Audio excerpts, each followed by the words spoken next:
warahmatullahi wabarakatuh. Waalaikumsalam warahmatullahi wabarakatuh. Ya Rabbi bil Mustafa balligh maqasidana waghfir lana ma madha ya wasi'al karam. Ya Rabbi bil Mustafa balligh maqasidana waghfir lana ma madha ya wasi'al karam. لم يهتدم قط الله مطلقا أبدا وما تثاءب أصلا في مدى الزمن.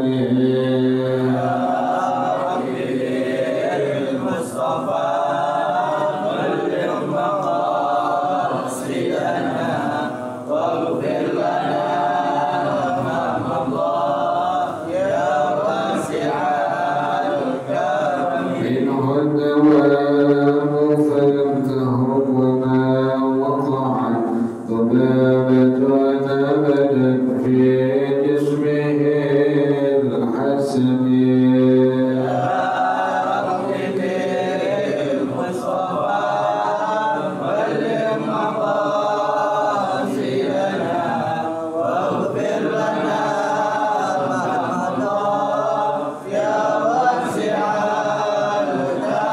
بخلفه كأمام رؤية ثبت ولا يرى أثر منه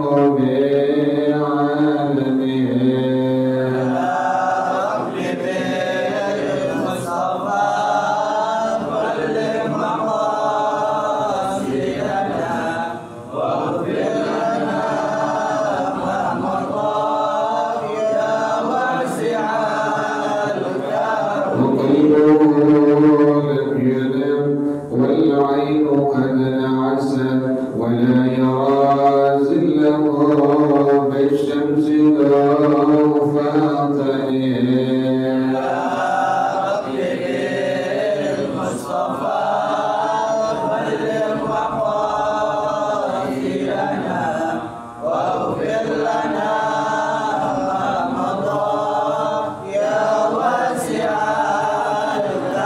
فدفاه قد علتا قوما إذا جلسوا عند الولادة سفيان بمؤاخذة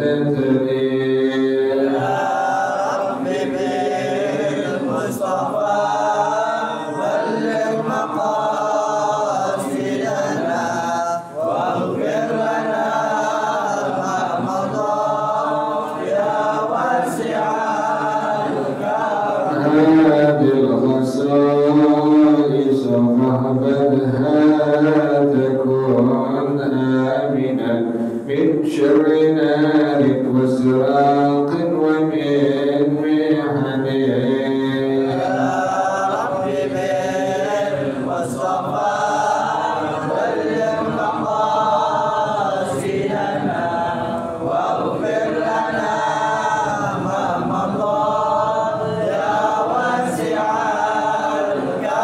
مولاي صل وسلم دائما أبدا على حبيبك خير الخلق كلهم.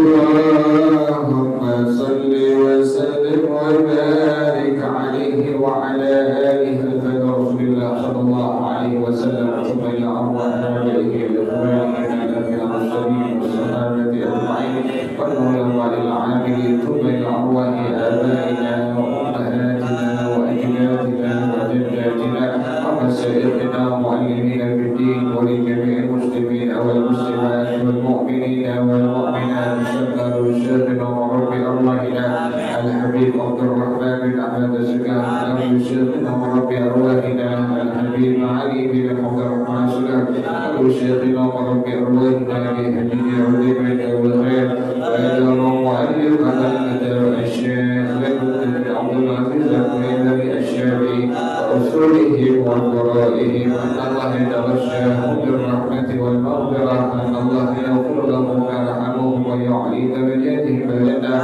ويعيد علينا من بركاتهم وأسرارهم وأموالهم وعلومهم ونفحاتهم وكراماتهم وأمجادهم في الدين والدنيا والآخرة. الفاتحة لهذه النية وعلى كل نية صالحة جالبة لكل خير نافعة لكل شر وإلى حضرة النبي محمد صلى الله عليه وآله وصحبه وسلم. الفاتحة.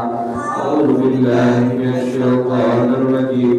بسم الله الرحمن الرحيم.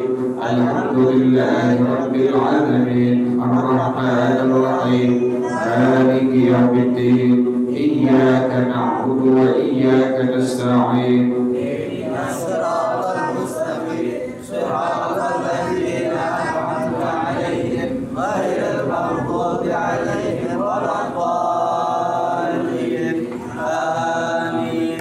اللهم صل وسلم على سيدنا محمد الفاتح لما أغلق الخاتم لما سبق الناصر الحق بالحق والهادي إلى صراطك المستقيم وعلى آله وصحبه حق قدره ومقداره العظيم.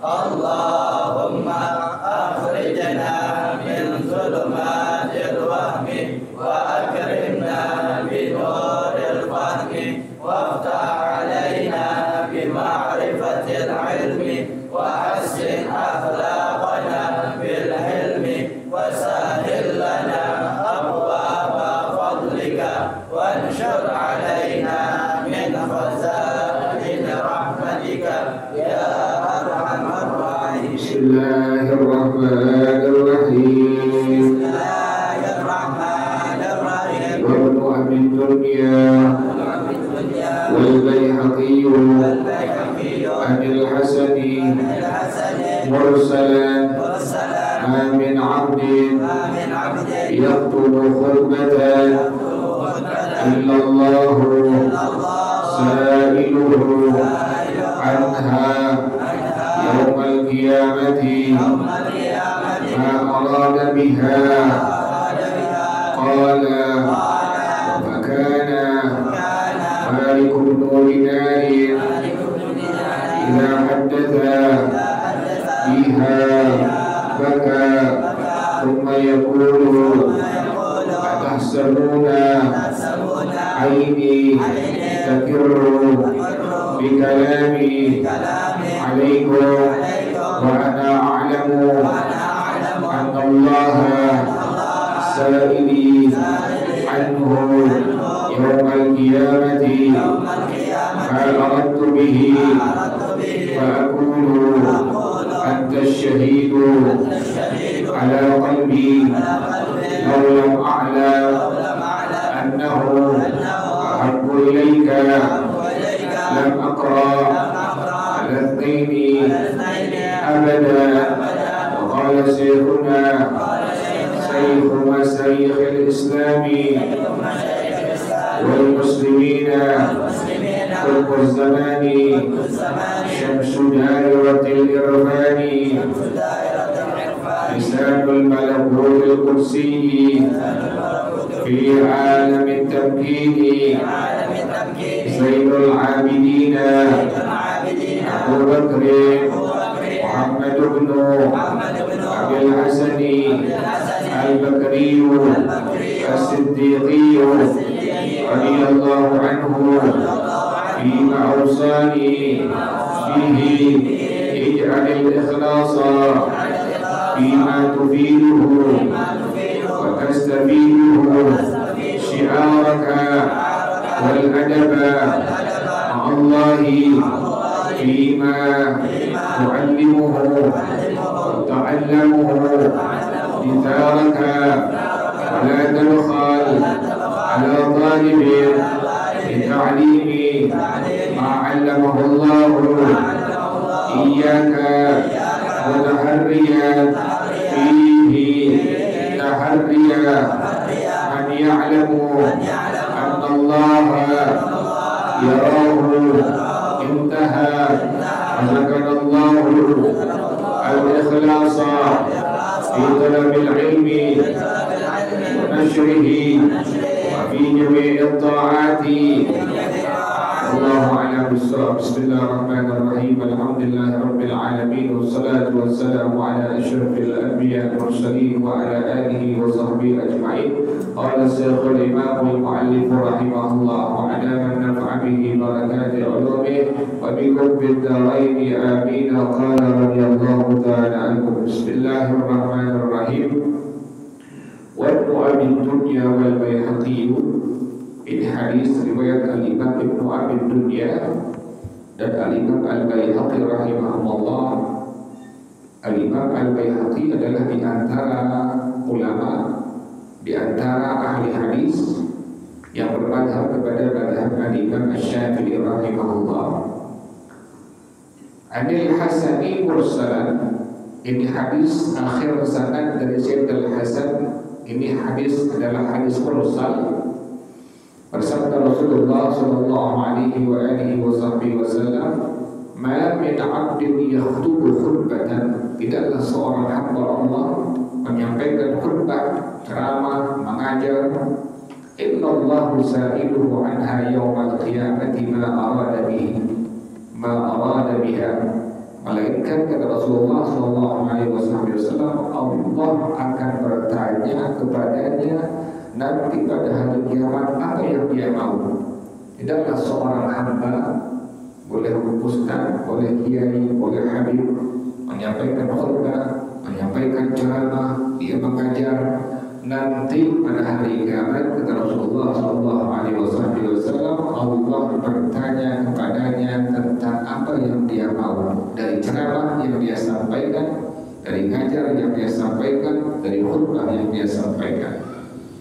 Makanya harus dasarnya ilmu. Jadi nggak boleh artis jadi penceramah, nggak boleh pelawak jadi penceramah, nggak boleh penyanyi dangdut jadi penceramah. Kenapa demikian? Karena ceramah, mengajar, berkhutbah itu adalah dasarnya harus mengetahui ilmu agama. Ilmu agama itu harus belajar. Dan tahapan-tahapannya, mempelajari ilmu, mempelajari shalah, mempelajari nahwu, bayan, badi', ma'ani, mantiq, ilmu al-arud, ilmu al-qawafi. Jadi banyak tahapan-tahapan ilmu. Jadi tidak sembarangan seseorang bisa menyampaikan hal yang berkaitan dengan agama. Kenapa demikian? Tadi kata Rasulullah sallallahu alaihi wasallam, setiap khutbah yang disampaikan oleh seorang hamba Allah Subhanahu wa taala, setiap ceramah yang disampaikan oleh seorang hamba Allah Subhanahu wa taala, Allah akan bertanya kepadanya apa yang dia inginkan nanti pada hari kiamat.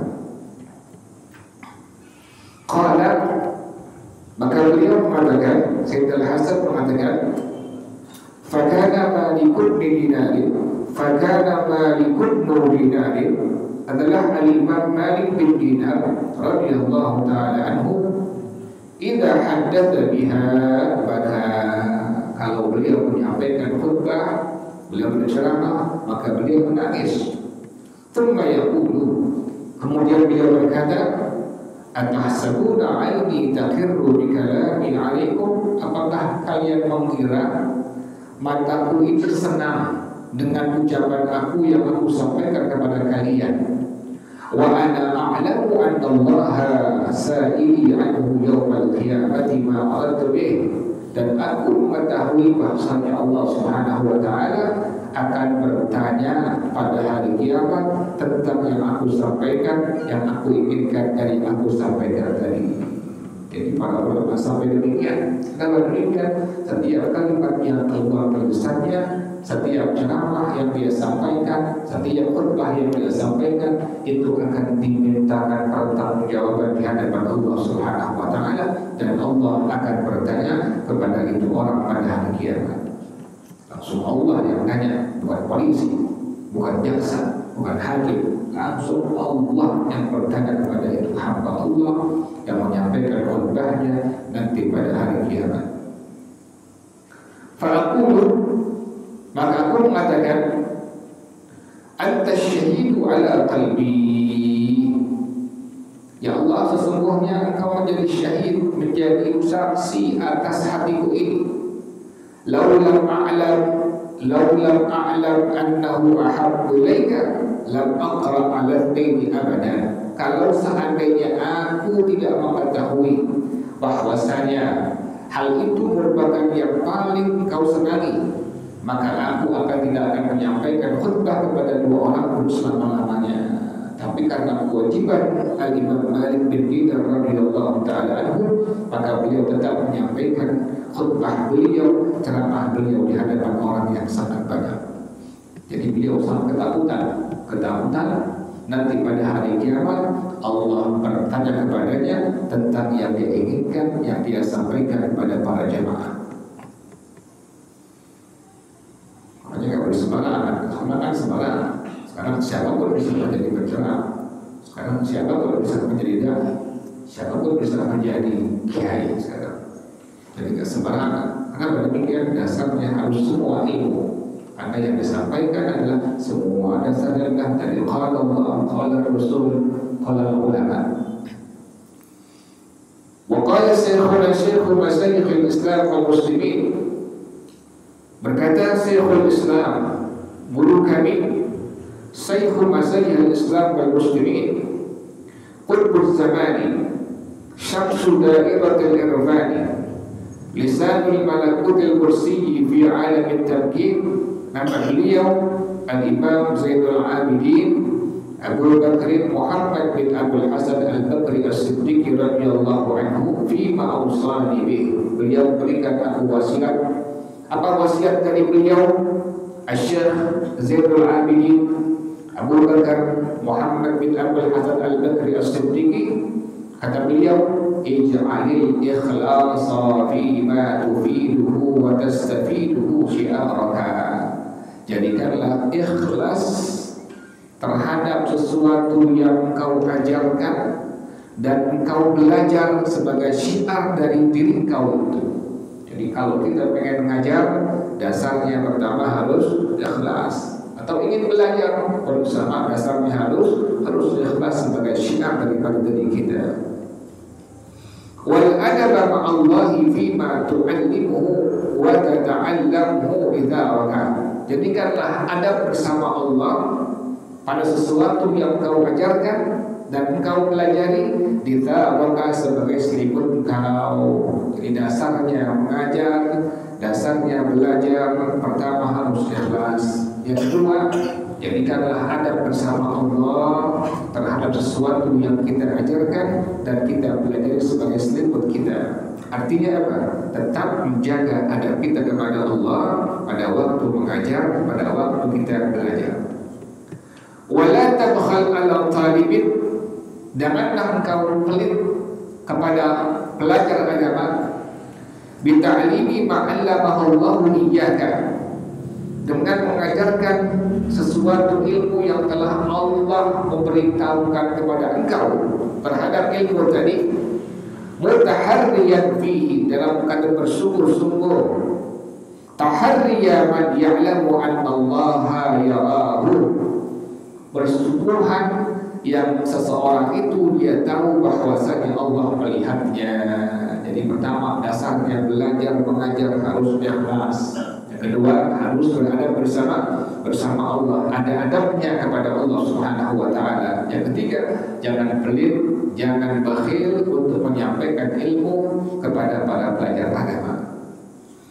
Razaqallahu al-ikhlasa fi talabil ilmi wa nashrihi wa fi jami'it ta'at. Doa dari pengarang, kata pengarang rahimahullah, semoga Allah menganugerahkan kepada kita semua ikhlas dalam mencari ilmu agama, menyebarkan agama, dan dalam semua taat kepada Allah Subhanahu wa taala. Amin.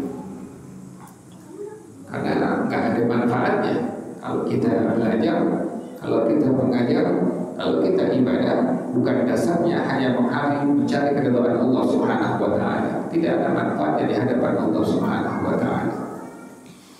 Wa fil Ghayatil Hisni, dalam kitab Al-Ghayah yang dikarang oleh Al-Imam Al-Hisni rahimahullah, qala Sayyidul Jalil Diwarud wa Amrin, berkata As-Sayyid Al-Jalil bernama nama beliau Dirar bin Amr radhiyallahu ta'ala anhu, inna qauman tarakul ilma, sesungguhnya ada sekelompok orang meninggalkan mempelajari ilmu agama.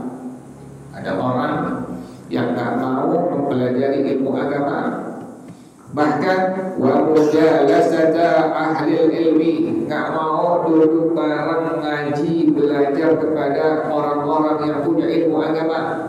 Kata beliau Al-Imam Dirar bin Amr radhiyallahu ta'ala anhu, ada sekelompok manusia di akhir zaman, mereka meninggalkan ilmu agama, bahkan meninggalkan duduk bersama untuk mengaji kepada orang-orang yang memiliki ilmu agama. Wattakhadhu maharima, mereka menjadikan membuat mihrab-mihrab. Wasallu, mereka salat. Wasamu, mereka puasa. Hatta yabisa jildu ahadihim ala azmi, sampai kulitnya kering menempel di tulangnya. Jadi ibadahnya luar biasa, tapi nggak mau apa? Nggak mau ngaji, nggak mau duduk belajar kepada orang-orang yang punya ilmu agama. Jadi kebanyakan ibadah tanpa dasarnya apa? Tanpa dasarnya ilmu. Ini sudah dibahas oleh para ulama sebelum kita, bahwasanya ada sekelompok manusia yang meninggalkan mempelajari ilmu agama, bahkan meninggalkan duduk bersama kepada orang-orang yang memiliki ilmu agama.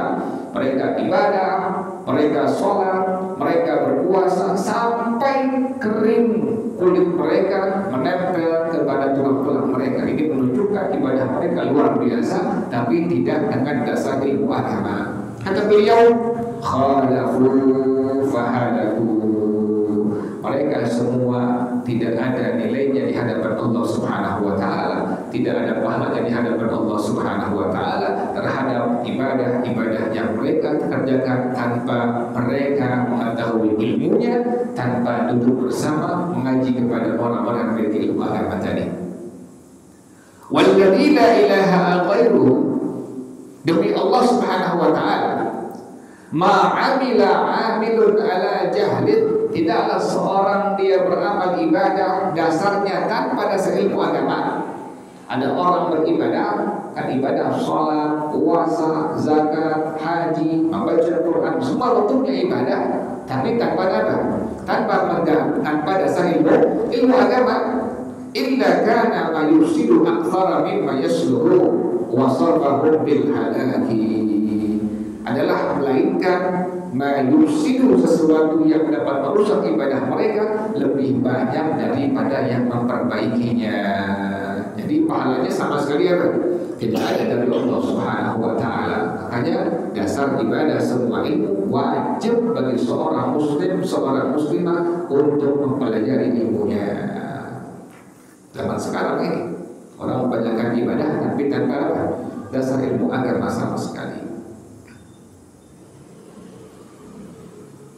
Tanbihun, ini sebuah peringatan. Inna awwala wajibin alal aba'i bil auladi, sesungguhnya awal pertama kali yang wajib atas orang tua kepada anak-anaknya, ta'limuhum anna an-nabiyya sallallahu alaihi wasallam bu'itha bi Makkah wa mata wa dufina bil Madinah, bahwa Rasulullah Shallallahu Alaihi Wasallam beliau diutus di kota Makkah, kemudian wafat dan dimakamkan di kota Madinah Al-Munawwarah. Itu yang menjadi awal wajib bagi seorang ayah untuk mengajarkan kepada anak-anaknya bahwa Rasulullah Shallallahu Alaihi Wasallam diutus oleh Allah Subhanahu Wa Taala di kota Makkah dan wafat dan dikuburkan, dimakamkan di kota Madinah Al-Munawwarah. Wallahu a'lam bis-shawab. Al-Fatihah. A'udzu billahi minasyaitonir rajim. Bismillahirrahmanirrahim. Alhamdulillah. Alhamdulillahi Rabbil Alamin Ar-Rahmanir Rahim Maliki Yawmiddin Iyyaka na'budu wa iyyaka nasta'in Ihdinas siratal mustaqim Siratal ladzina an'amta 'alaihim ghairil maghdubi 'alaihim waladdallin Amin ya Rabbana atarafna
Subhanakallahumma wa bihamdika asyhadu an la ilaha illa anta astaghfiruka wa atubu ilaik. Alhamdulillah. Alhamdulillah.